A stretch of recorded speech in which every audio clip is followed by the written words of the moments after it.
Ku mazina nitwa Marie Regine Ntawuyankira, nkaba mvuka ku mutumba wa Ruramba muri komine ya Marangara intara ya Ngozi.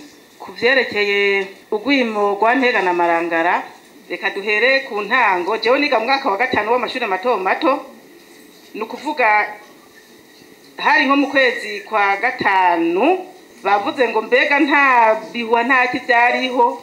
Je nyamvuye ko ibihuha vyariho.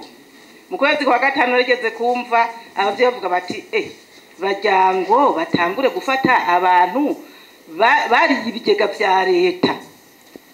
Hanyuma bakavuga ati turagowe. Sinzi ngene hari ku gacika mvura ari saa 8 za premidi, saa 8 umwigisha ntari bwaze twicaye mu ishure, je hari abakobwa batutsi kazi twagendana. Hanyuma dutangura kwiterera inkuru.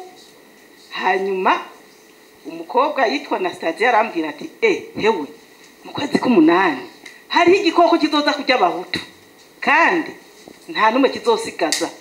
Atamba ati imisozi yose izosha, none ntituzohunga ngo yangu kizobajya mwijoro, nimugaje nzoza guhungira iwanyu. Acambwa ati ntuzoze ti kuko ni wazi wacu kizotujaniranye. Hanyuma ndamubwira nti none wowe ivyo bintu wabikuye hehe? Acambwira ngo ni papa yabivutse, ngo kandi ngo papa burya ntarara muhiye, ntarara ngarara ku ikomine, ngo mugabo ari gihataka tubwira ngo natwe tuzohungira ku ikomine. Nanje nzohungira ku ikomine, ngo ya ntuzoze, niko yambariye. Hanyuma ivyo bihuha birabandanya buke.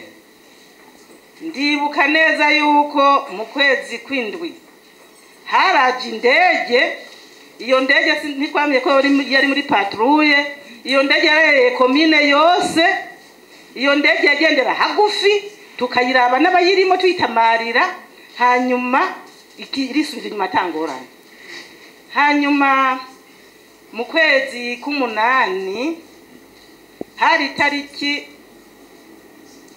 15. Tariki 15. Reka mbere ku itariki 10 kuwa 6 itariki 13. Harabaye ibihuha baravuga ngo ngo bya bindi biratanguye, ngo batwaye ngo Deo Shimira Imana ngo baramujanye, ngo ariko batwara kamwe. Hanyuma icyo gihe muri iryo joro abantu bose baca barava mu mazu genda ngo kwirondo. Haravuze inkoho barashika 3 bica birahera. Biheze tuca turaryama. Turyamye kuwa Mungu turaja gusenga nta ngorane. Hanyuma rero kuwa mbere ku munsi mukuru wa Bikira Mariya twarazindutse twagiye mu misa hari nka saa 3. Mugabo inkuru y'umwana isubira inyuma. Ico gihe kuwa Mungu mwijoro haraje imodoka y'abasirikare. Ico gihe abanyagihugu gitarwa bace bagisambura.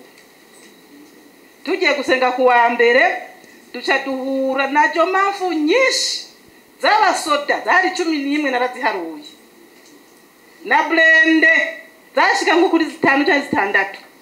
Bagize baragenda basanga gitarwa kirasambutse. Basanze gisambutse baca barahagarara. Baca baraturamutsa ngo namahoro, keko namahoro. Namahoro yego namahoro. Mbere bamwe bakanatuvuga mu izina. Hanyuma turabandanya tuguma tutamarira brende nta twari bwabone. Turahagara turaraba gatonya hanyuma nakanda turabandanya tuja mu misa. Ico gihe misa yasomye Musenyeri Kaburungu. Bugingo imisa iri kirarangira, umukonseye yitwa Sentozi yaje yiruka mu ngoro y'Imana abwira Musenyeri ati rungika abantu batahe burya ku Ntega biracitse.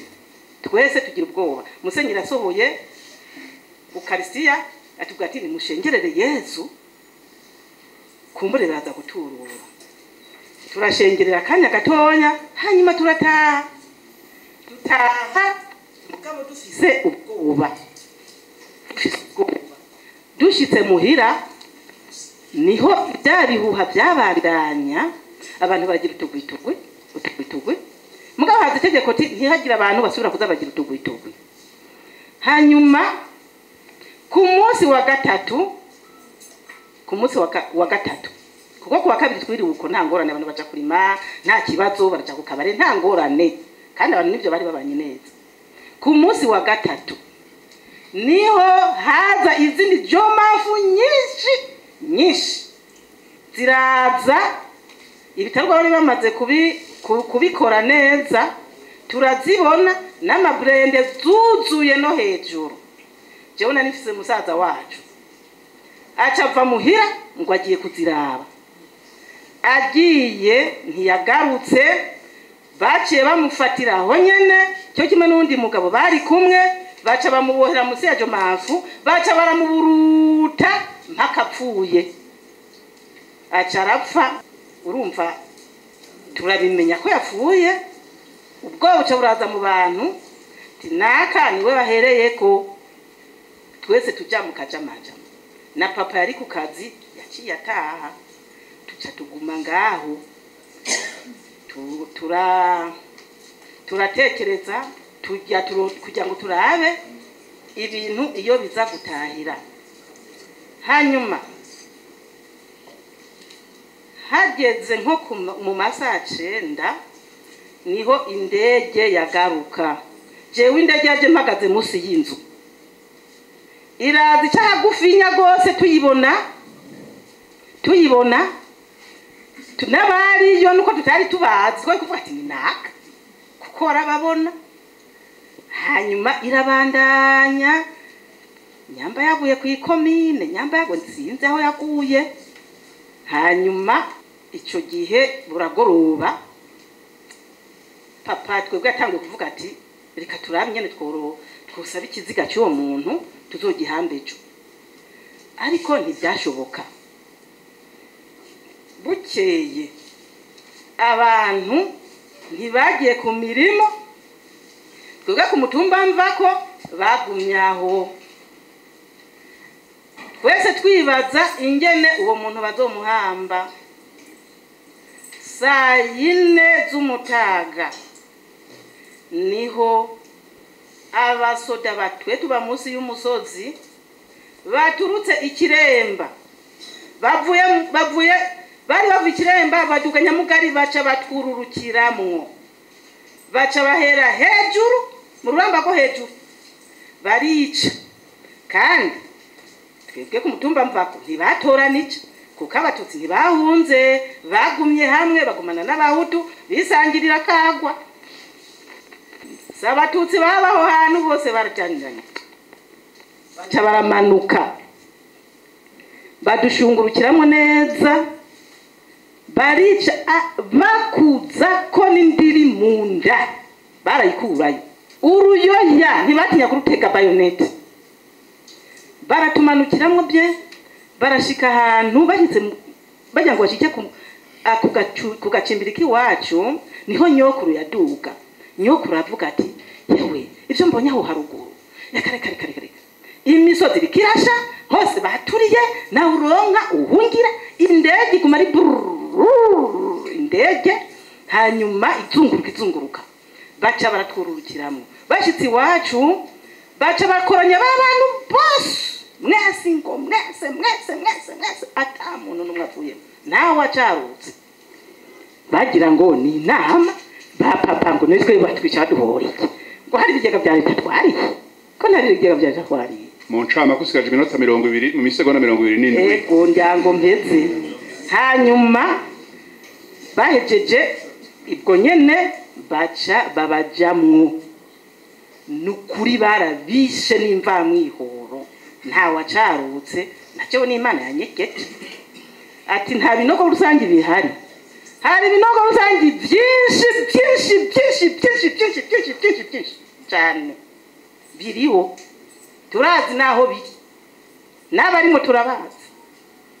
Ego hanyuma rero mu nyuma tumaze guhunga, urumva abanyagihugu abashoboye kurokoka bake baravaho mu ijoro bakaza gutora inkomere bazijana muri vumbi bagaca bajana mu mutaro mugasura bakabavura, abandi kiremba abantu bamwe bashobora kurokoka gutyo sindaheza icyo gihe na mama niwe yagumye kuri uwo mutumba inkomere azarakanda kanda bamwe bararokoka abandi baramupfiriye ko nta kundi hanyuma rero barateba twarahunza kugira ngo ihumure ryaje jewe abantu bambaye ngo nawe waciye ngiwanyu guturazi ko nini buri ruti baje kwatera abantu bashasha nta ninyoni yahasigaye kandi nivyo nta yahasigaye hasigaye baki hanyuma rero ibintu bigeraho mu nyuma bavuga ihumure ryaje ihumure rije siko ubwicanye bwaciye buhagarara abantu bahungutse ngo nuko ihumure ryabonetse ahubwo barapfuye ku bwinshi ngo ihumure ryaje najewe narahatswe icyo gihe kuko mwene wacu ribatse vumbi niyo nari naciye mungira naraje nje kuraba mawe ndamubwiye ko mwene wacu yabyaye yemwe ncampura n'igihuru cy'abasoda muhira narirutse nandanyera ntansubirayo subiyeyo nagarutse nyene amashure ameze nk'ayatanguye reko mu